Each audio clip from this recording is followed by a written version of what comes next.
Happy New Year! The turkey leftovers are gone, the fireworks have finished reverberating, and it's time to answer questions that $5 or more supporters asked in November.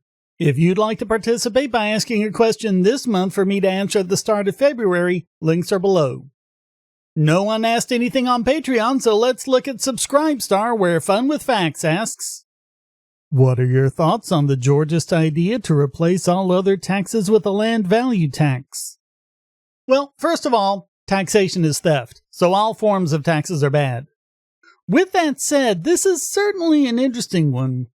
For those who don't know what Georgism is, it's basically a philosophy of keep what you earn, but pay for exclusive control over land. And if you're wondering if you didn't pay for that when you bought the land, congratulations! You see my first problem with Georgism. So much has been written about why it's unethical to tax income or sales of necessary goods like food and clothing. Others have written a lot about why property taxes are unethical, because it's not like a rich person gets more roads to drive on or more police protection. That's basically, hey, you're improving your property! Stop it!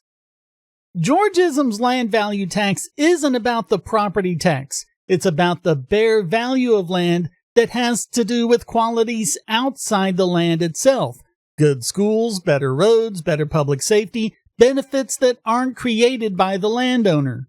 That's the unearned value of land. Location, location, location. Georgism proposes a tax on that basis. And you can kind of see the point. Why should someone in a rural area pay all sorts of taxes for services the city gets that they don't? If they have to put up with inferior schools, more distant goods and services, fewer police protection, they shouldn't have to pay as much in taxes. Of course, at that point, one wonders why you can't just pay for everything with user fees.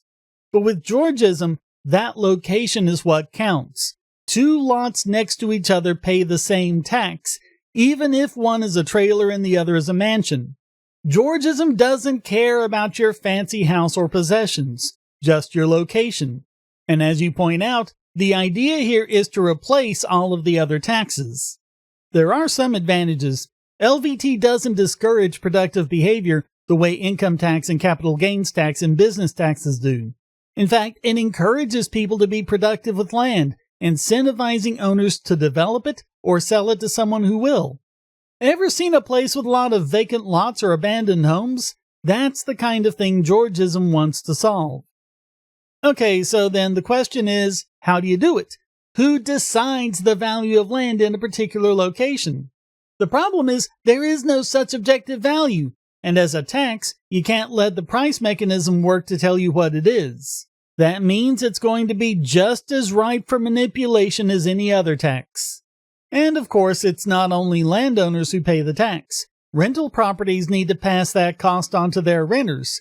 A Georgist might say this is fine since the renters are gaining the benefit of living in that location, but they're not going to like it. In other words, rent will be too damn high. It's funny how the Georgists seem to assume that this will operate in a completely elastic market with no zoning, NIMBYism, or regulations that demand permits for every damn thing. Because as soon as you figure those in, renters get hurt and Georgism can't save them.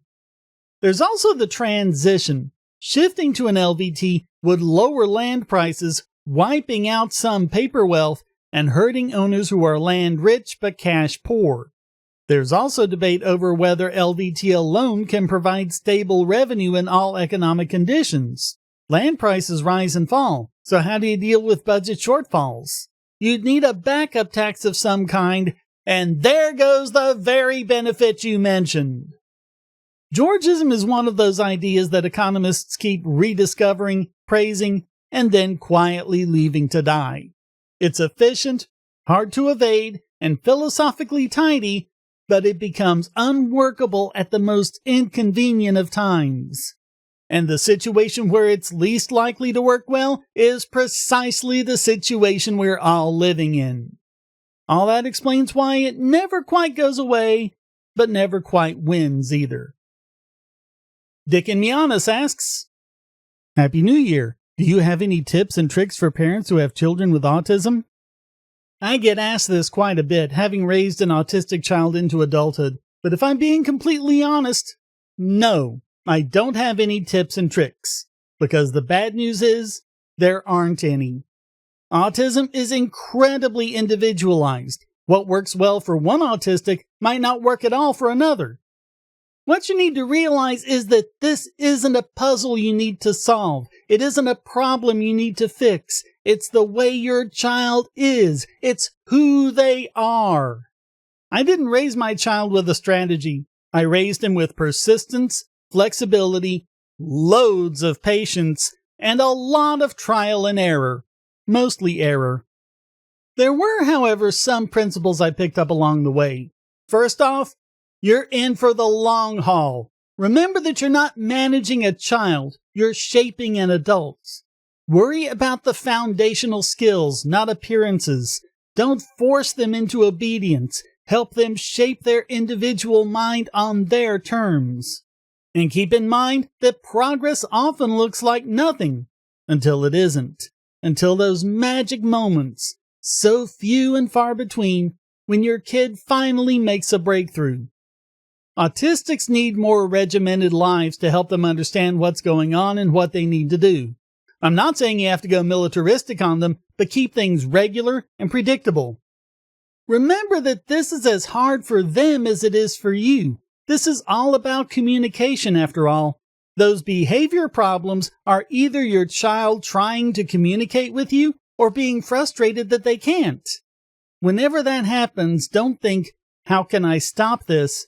Think, what is my child trying to tell me? And that relationship is by far the most important part. Better than any kind of schooling or therapy. You are your child's sense of safety and reliability. Even if communications have broken down, keep the sense that you both know that you're trying your best. Never lose that bond with your child. Wait, did I say it's as hard for them as it is for you? That's wrong. It's worse for them. They're having to figure out how to navigate and make sense of a world that isn't built with them in mind, without any tools to explain how overwhelmed it makes them feel. You're asking me for advice. I won't be the only one. You'll be asking teachers and therapists and doctors and all sorts of people. I'm not saying you shouldn't listen to them, but it's too easy to fall into the trap of just deferring to the experts and losing confidence in yourself. But the fact is, no one is more of an expert on your child than you are. Trust yourself. If something feels wrong, it probably is. Progress that outsiders don't see still counts. You're going to feel ashamed. You're going to have thoughts that you hate yourself for. You're going to be thinking that you're doing this wrong, you don't know how, you're the wrong person, and you're going to start spiraling out from time to time. Just remember that this isn't about fixing your child. It's about helping your child function in a world that isn't made for them. I'll say it again. This is not about fixing your child, because there's nothing wrong with them. You're in for a lot of hard work, and it's very hard. It's exhausting. It's grinding. It's far more than any human being should be asked to be put through. It's nothing that'll get you praise or reward or recognition or even the certainty that it did any good. But the one thing I can promise you, it's worth it. Well, that's it for another month, so thank you so very much for watching. Comments for the Comment God, shares for the Share Throne. Please hit like, subscribe, and the bell, and check out other videos on my channel and like and share them as well. And please go to donate.bogosity.tv for all sorts of ways to support, including PayPal, Venmo, cryptocurrency, or become a regular supporter at Patreon, Subscribestar, or Discord to get these videos early and ad-free, and participate in live streams and AMAs like this one. Thanks again, and until next time, stay strong and be free.